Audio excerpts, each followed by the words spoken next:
What's going on, guys? Welcome back to another video. My name is Nord Trades, and today I bring you another special video, the Sunday stock watch list, where I talk about all the stocks that I like, all the stocks that I dislike, the economic calendar, what's going on in earnings, everything from A to Z. But before we get ahead and get started with this video, let me make this very clear. If you guys would like to join the channel or the Discord where I'm live trading every single day, it's free every single Wednesday. Make sure you hit the link. We also host lessons. We do the pre-market reviews. At least you get to learn. Remember, a lot of you ask, how can I learn for free? There's so many resources to learn for free. Also, I do Twitch and YouTube streams every single morning. Tomorrow I might not because I'll be at the NASDAQ. But for the most part, I'm always on stream. There might be a 5-minute delay, but at least you get to learn what I'm looking at, how I'm looking at things. And I need you guys to hit that like button. Hit the like button, subscribe, comment down below what other videos you'd like to see on this channel, and what other stocks are you guys watching for this week. So let's go ahead and get started with the earnings calendar. Monday, you got all the little stuff going on. Domino's, NXP, Logitech, all that good stuff. Chegg, I've seen that move pretty insanely. Then Tuesday, things get pretty interesting. 3M, PayPal, Amazon, AMD, Starbucks, Pinterest. You guys have seen Pinterest move in the past. Wednesday, we have Qualcomm, Pfizer, CVS, MasterCard. What else do we have? Etsy. I've seen that move pretty big before. Thursday, the biggest stock of all time, the biggest company of all time. Yeah, Microsoft might have passed it a few times, but at the end of the day, we know every single year we just know after every cycle, Apple will be the biggest company in the world. But Apple reports Thursday. Coinbase, DraftKings, Moderna, APA, Cloudflare, Amgen. That'll be interesting. Wayfair, Expedia. Friday, Hershey, if you're interested. But Friday, I could care less about any of those stocks reporting. But let's go ahead and get started with our watch list. So first of all, Meta reported earnings. Basically just the whole move that we got before to get to 500, we just went right back down. Obviously, we still have the gap because when we gap down, that doesn't mean we filled the gap. So we still have this gap to the upside. So what am I looking at this week? So what I'm looking at on Meta could come Monday, could come Tuesday, could come Wednesday, but I'm looking at 450 to the upside. Obviously, if we end up coming back down, I'll be taking a look at that. But 450 to the upside, we still have that gap to take care of. Obviously, we have the previous gap and now the new gap, and they both kind of align. So, watching 450 to the upside on Meta. NVIDIA is another interesting one.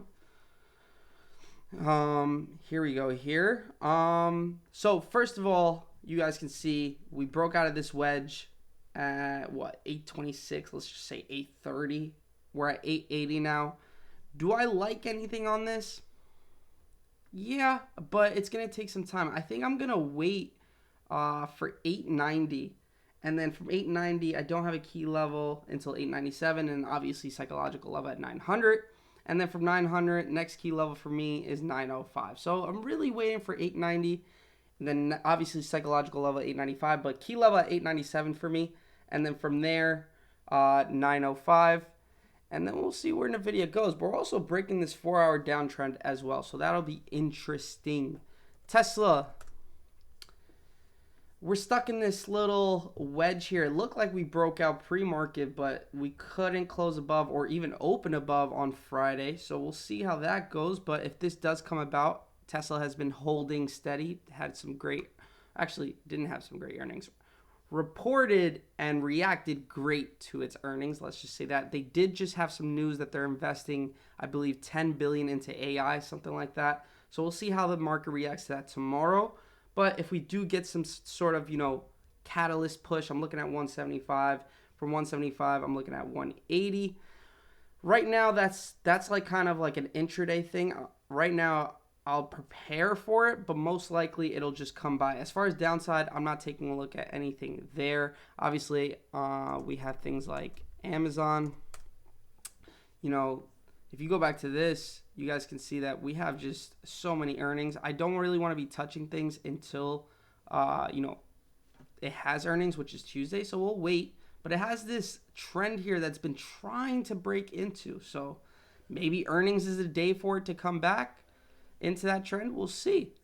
But a lot of people have been watching Netflix, for example. Netflix is struggling here. It was down $4.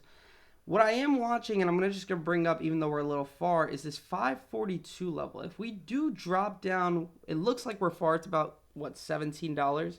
I will be taking a look because we can get a nice move on that to the downside. So we are far. I do want to bring it up just in case. And then remember, we have this nice gap from 537. So under 542, we break into 540, and then 537 is where that gap starts, and then it ends at like 498. So we're talking about almost a $40 gap right there on Netflix. So definitely an interesting one. AMD, that moves a lot. That was up about $3.46 Friday. It's okay. It did finally break out of this trend, though, that I've been watching on the 1 hour. What am I watching on this now? I'm watching the 160 to the upside. Do I play AMD like that? No. But if it does come about, take advantage. Coin, this stock might be the stock that I never touch. I'm actually red on this for the year, which is interesting because I don't see that. And when that last trade I took on Coin and I was red and I just swiped to the right and it says year to date, I'm staying away from this. But if you guys are interested in Coin, 240, but make sure you watch the top of this trend on the 1 hour at 248. Apple, not something I'm interested in because they have earnings. I don't really day trade this stock anyways. It's more of just a buy and hold for me, but a lot of people like to play this. There's nothing here for me, so just wait for earnings at least on Thursday because this chart is pretty ugly. Excuse me. And then, the big boy, the normal here, or the normal wild one here. It was up $70 on Friday. I'm looking at 860 to the upside. After 860, what are we looking at? So let's go to the 1 hour here. You can see we finally broke out of this downtrend. How are we going to go about this, and what are we watching for the upside here? You guys can hear that. Again, my grass done here for the summer. But, so yeah, I'm watching 870 to the upside, and from 870, I'm looking at 900. And then 900, we'll look at this top of this trend here at 977. But remember, SMCI isn't meant for beginners. It's very hard for me to even signal these stocks.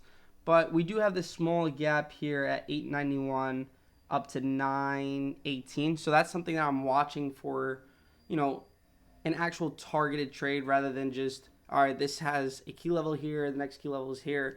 That gap also lines up with where I'm watching at 900, and then it has room up to 918 to fill the rest of that gap. So that's kind of what I'm watching for the week. As the week goes on, you have to remember, watch list, things get rotated in, things get rotated out. You have to make adjustments. Also, it's the same while you're in a trade. You have to make adjustments to your risk to reward. So if you get into a trade and you originally had a 3-to-1, reward to risk, just because you have that prepared doesn't mean you have to stick to that trade and make sure you complete it like that, right? Things can show you red flags, green flags.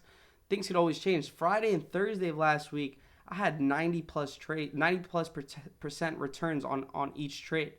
And before I got into the trade, I wasn't expecting that, but I got green flags while I was in that trade that allowed me to hold longer.